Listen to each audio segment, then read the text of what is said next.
terkait kalian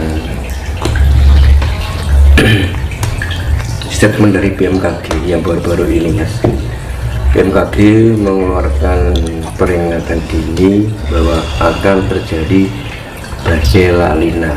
Ini kemungkinan besar menurut BMKG terjadi di akhir tahun. Menurut pandangan mata batin Mas Tinus, kejadian seperti ini apakah benar-benar terjadi? Monggo, Mas. Terima kasih waktunya. Untuk masalah BMKG, saya belum bisa memberikan penjelasan secara gamblang. Pada intinya ya kita lebih waspada aja dengan segala kondisi alam yang sedang tidak menentu. Pada intinya ya, karena selamat atau tidak itu tergantung pada diri kita sendiri. Ya, untuk mempersiapkan diri kita lebih mengolah diri, lebih mawas diri, lebih kuncinya itu kita ojo turu sore. Apa, Mas?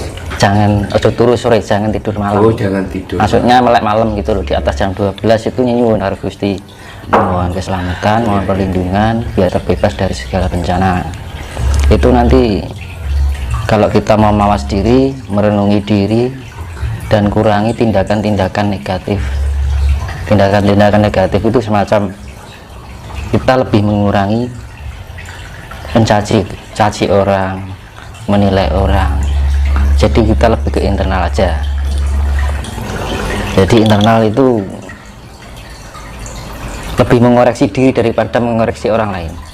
Introspeksi diri Iya. sendiri, Mas. Jadi lebih rendah hati lah. Jangan merasa aku merasa benar, merasa pintar, merasa hebat, merasa kuasa. Itu dihilangkan sifat-sifat seperti itu. Nah, nanti saya jelaskan masalah itu ya. Jadi untuk pengawalan kan kuncinya itu kan alam itu, dengan adanya alam dengan keadaan alam itu kan Tuhan itu sedang mengingatkan kita. Nah, mengingatkan dengan cara apa? Ya kita harus istilahnya mengetahui jati diri kita. Kita lebih mawas diri. Nah, nanti saya jelaskan masalah spiritual. Nah, apa tuh spiritual? Kan gitu. Banyak yang membahas orang yang membahas spiritual kan. Iya. Nah, spiritual itu tidak harus dikaitkan dengan hantu, tidak harus dikaitkan dengan klinik, tidak harus dikaitkan dengan goib. Dan gitu. Ini penjelasan saya kan sifatnya sifatnya lebih rasional. Karena selama ini kan mungkin bagi pihak spiritualitas mungkin penjelasannya kan terlalu dominan ke irasional. Betul. Jadi kalau penjelasan secara irasional kan untuk zaman sekarang itu tidak mudah dipahami, karena orang sekarang itu lebih ke rasional pemahamannya gitu kan, jadi mudah ditangkap. Jadi kalau spiritual dengan pemahaman irasional itu metode lama. Nah, ini nanti saya mengupas ajaran kuno yang saya beri metode baru, jadi lebih dominan ke rasional. Intinya ini saya perjelaskan masalah spiritual ya. Spiritual kan diambil dari kata spirit dan aktual. Nah, spirit itu adalah membangkitkan jiwa atau membangun jiwa. Aktual itu kan sebenarnya atau sejati. Jadi membangkitkan atau membangunkan jiwa kita untuk menemukan jati diri, itulah spiritual. Tapi pada misalkan orang spiritual larinya ke goib, itu sudah istilahnya nilai plus. Otomatis orang kalau meningkatkan spiritual pasti akan mengetahui hal yang sifatnya maya. Jadi dikatakan maya itu apa? Sesuatu yang tidak bisa dijangkau oleh lahir, kan gitu. Nah, kita bisa menjangkaunya dengan batin, kan gitu. Makanya di dalam spiritual, apa tujuannya spiritual itu? Nah, itu spiritual itu kan untuk meningkatkan tingkat kesadaran, untuk menambah keseimbangan diri, jadi agar kita kondisi lebih tenang dalam menghadapi hidup, tidak mudah galau kan, tidak mudah susah, tidak mudah terlalu senang kan gitu sebenarnya. Nah, ada keseimbangan, kedamaian. Nah, ada 3 afirmasi dalam spiritual, yaitu afirmasi rileks, afirmasi tenang, afirmasi damai. Nah, afirmasi rileks itu kita membawa diri kita pada kondisi tidur tapi sadar. Dalam arti kita melepas ketegangan-ketegangan otot dan saraf kita. Karena apa? Hidup kita kan tidak lepas dari sifat keduniawian kan. Nah, keduniaan itu kan seorang orang jadi berpikir, ya kan, harus membawa perasaan. Nah, itu kan membuat otot saraf kita kan ada ketegangan, pergerakan jantung juga lebih cepat, tidak stabil. Nah, itu fungsinya spiritual. Kita menata relaksasi ya. Nah, itu relaksasi untuk istilahnya rileks kita lebih slow lah gitu kan. Nah, terus kemudian kalau kita sudah slow, kita melatih ketenangan. Jadi tenang itu dalam arti yaitu tadi, dalam kondisi apapun kita nggak mudah kaget. Istilah dalam orang Jawa kan ojo kagetan ojo gunungan kan, ngono loh. Dalam kondisi seimbang, stabil, jadi ono terpaan angin, badai apapun kita tenang. Jadi nek misalnya kayak ono bencana, kita jangan terlalu kaget gitu loh. Karena apa? Alam ini butuh keseimbangan. Nah, kita itu kan bagian dari alam itu juga. Nah, gitu. Makanya ketika manusia ada guncangan itu membuat keyakinan seseorang itu melemah. Gitu. Ini kan seperti yang saya jelaskan di video sebelumnya yang tetap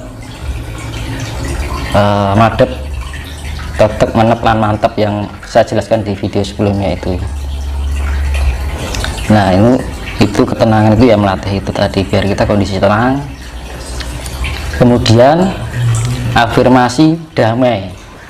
Kalau kita sudah tenang, kita menemukan kedamaian gitu. Jadi kedamaian itu di dalam hidup kita itu selalu terbawa dalam suasana yang indah. Orang anak keruwetan gitu kan, nggak ada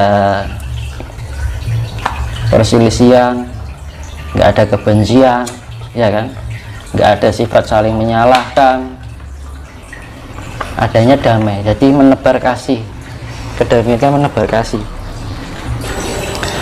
Nah, tadi kan sampai itu ya, ketenangan kan. Jadi afirmasi pertama relaksasi, jadi afirmasi rileks. Kedua afirmasi tenang, itu tahap-tahapnya seperti itu. Ketiga afirmasi damai. Jadi yang hasil akhir dari para pencari spiritual itu adalah kedamaian.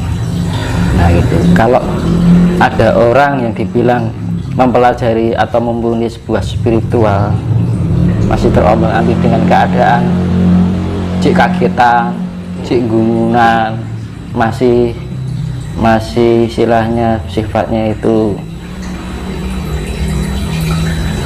apa ya, perkataan kita masih membawakan perasaan pada hati seseorang, itu belum sepenuhnya spiritualitas. Karena yang spiritualitas itu kita lebih bisa membawakan diri pada bagaimana kita menghargai seseorang, kita menghormati seseorang, dan itu menguripkan sih digulai lah tentrem. Benar-benar. Iya mas. Bisa mencapai spiritualitas itu tadi, Ribon. Nah, itu kan ada dua. Itu kita dengan melatih keheningan. Keheningan itu menata diri. saka batin. Kan gitu, kita lebih rendah hati, lebih menatap diri, lebih mawas diri. Jadi mawas diri itu kita lebih memahami diri kita sendiri. Kedua, memahami orang lain. Itu kalau kita bisa memahami perasaan orang lain kan iso nepake karo awake dhewe. Kan gitu.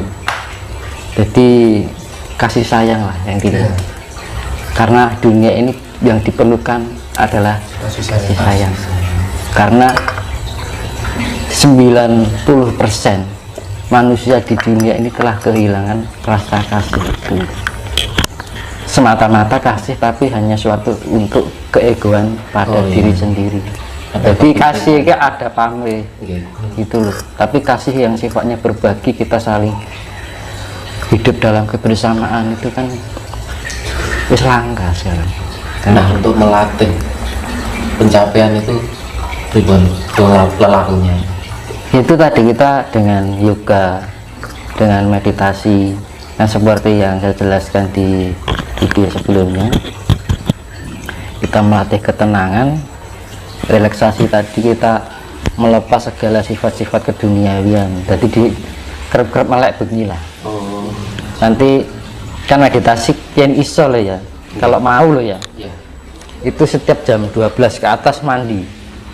Karena unsur air itu membawakan sifat memberikan energi. Jadi sifatnya penetralisir. Mandi itu penting loh di malam hari. Semua air atau gimana? Air. Ya air mandi biasa itu. Air mengalir atau Air mengalir boleh, air kamar mandi juga boleh, bebas. Yang penting mandi bersih. Kondisi kita bersih. Kan kalau kita bersihkan pori-pori kita kan terbuka, tidak tertutup oleh namanya minyak. Karena energi masuk itu bisa melalui pori-pori juga. tertutup oleh minyak itu tadi? Iya. Terus